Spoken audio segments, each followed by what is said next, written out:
All right, my friends, Brian here with VetteSource in the garage tonight, Saturday afternoon, evening.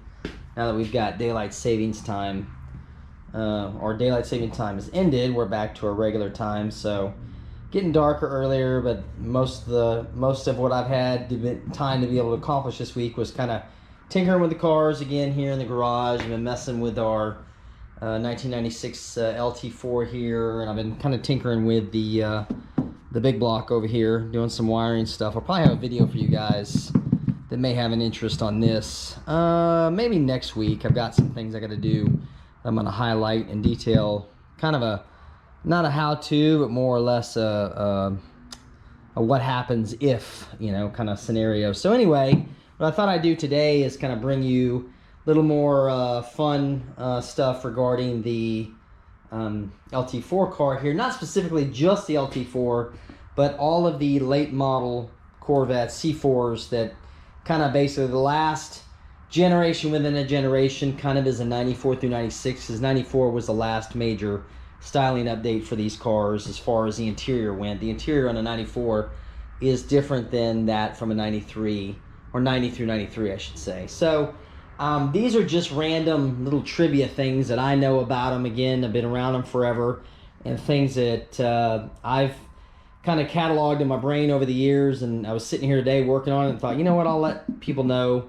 These are just kind of fun things. And they're a little quick identifiers about the cars that you can kind of see what is there, so you can kind of easily identify them. So first things first, starting at the front, this is the one that's the most obvious. A lot of people don't even think about is, you've got a cornering lamp here, and then you have a turn signal and a fog light here, okay?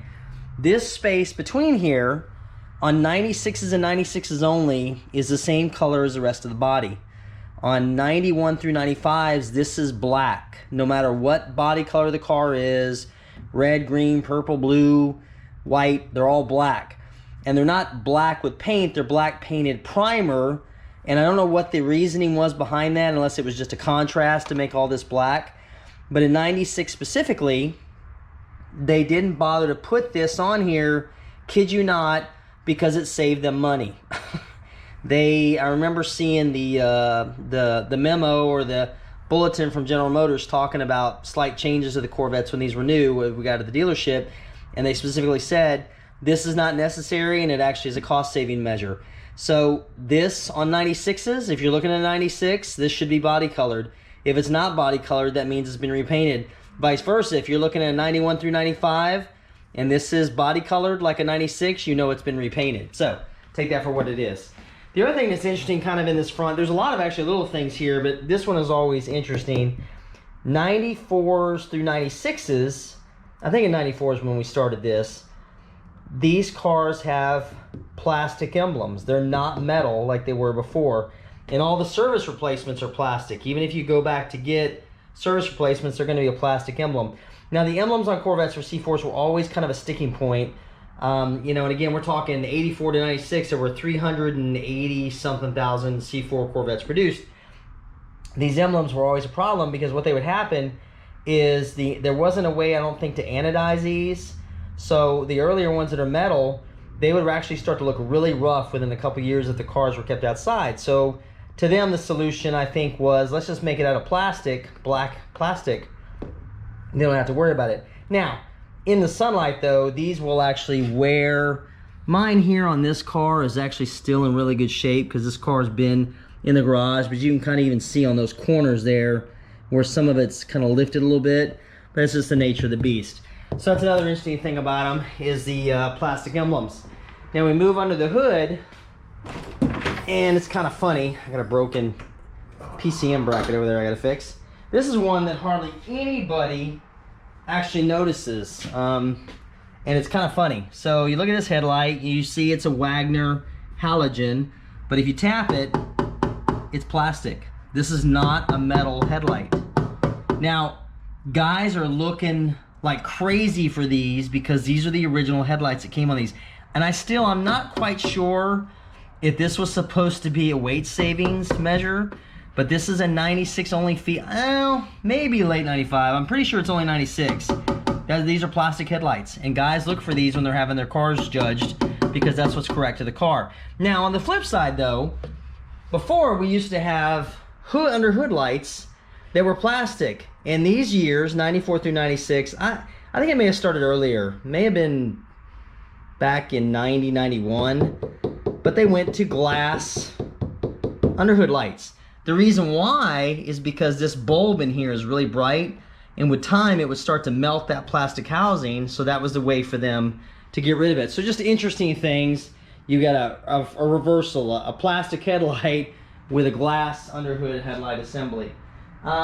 So we move on to there, and let's take a look real quick at the power control modules, what they call it, or the computer, right? So 91, 92, actually 90, 91, 92, 93s all had the ECM, PCM in the same location, but it actually had a removable chip, PROM, that you could take out and buy aftermarket chips. That was the thing back then. You buy aftermarket chips for them. The 94s were the first ones that began the process of a sealed computer. So you can't crack into this computer. There's nothing you can do. This was basically the first generation of cars that you essentially had to program with a programming tool. So this was really the first few years that you actually had to buy a programming computer from another company like Hypertech or whatever that plugged into the ALDL connector on the car to reprogram or reflash these computers. So this was, again, it's very often talked about now, flashing or downloading new equipment or new programs, but this was actually the first generation that you could do this to them. One other thing, as I hit the car, underneath the hood is the, on the 96s specifically, and it may have been 95, but you'll notice if you've ever looked at them, the lack of the Mobile One placard that's underneath here that was right there on the early 90s cars. I don't know what the reason was to remove that, unless again it was just a cost-saving measure towards the end. That would probably be my guess, because there was just no reason. In fact, you can look there, it actually says Mobile One on there, so I'm pretty sure they didn't care about having it duplicated in the process.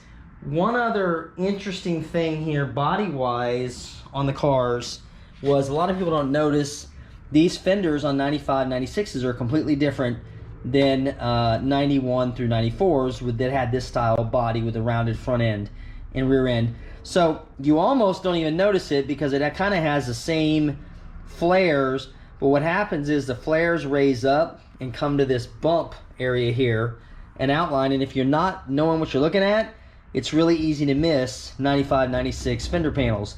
So these sometimes get changed out incorrectly, and you'll have the wrong years on them, or these will even get put on the earlier cars. These are actually really fragile. They're not made out of fiberglass. They're made out of a hard plastic, and because of people not understanding how they come off of here, they get broken quite frequently. So these are actually a fairly valuable commodity on the open market. One other thing they did too on these cars was the weather stripping was always a problem. I can remember these coming in from the factory on the truck, and again coming in the middle of the summer with the hot weather, and we would open the door and the window would be up and the weather stripping would rip right there against the where it would be stuck to the glass. Now what they did in the later cars, I want to say, again, we're talking late 95, is they changed this from a foam to a more rubberized. I think inside, if I'm remembering correctly, is still a foam, but outside it has a rubber cover that keeps it from sticking so bad. Plus it's actually a lot better able to keep out the wind noise and the elements. And you may have noticed, like I did a video a few months ago back on 4th of July driving this car around, and in that video you can probably tell there's very little wind noise in these cars. They're actually quite quiet for a car that the roof lifts off completely. So that's as far as body kind of stuff goes. Now coming back into some of the interesting little odds and ends in the interior that they decided to do.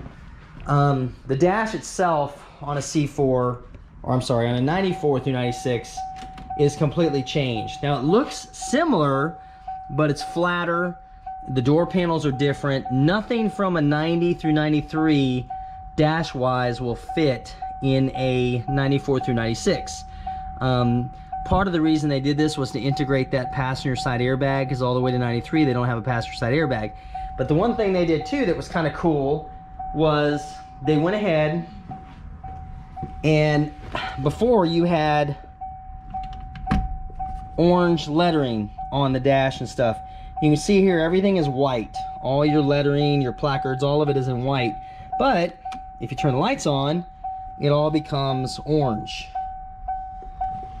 So it's interesting that they did that and made that change. The other interesting weird thing that I've never been able to figure out why they did was when you turn the key forward, you're used to seeing, of course, your function light here that tells you whether the parking brake's on. On the 95 and belows, it says parking brake, or it says brake. On 96s, it says park. I don't know what made them decide to change that.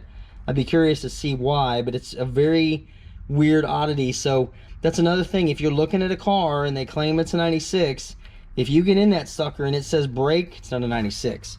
Now, one last thing that was a cool little feature, if I can sneak my head in here, that they did with these cars, and it's kind of become lost to time. It wasn't just Corvettes that did this, it was also the other cars in GM stable.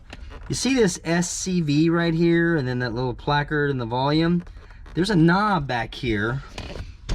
Behind the main knob, you got off, low, and high.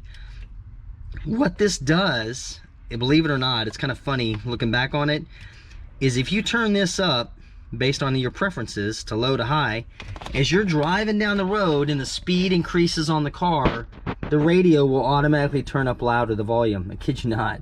So it was an interesting feature that you could turn on or off on the car, and they actually call this SCV, or speed compensated volume. You don't see it on any, well, you know, I don't know, I don't drive enough new cars. I've never noticed it on new cars before, but it was just one interesting little thing that they did on these mid-90s cars that kind of got lost to time.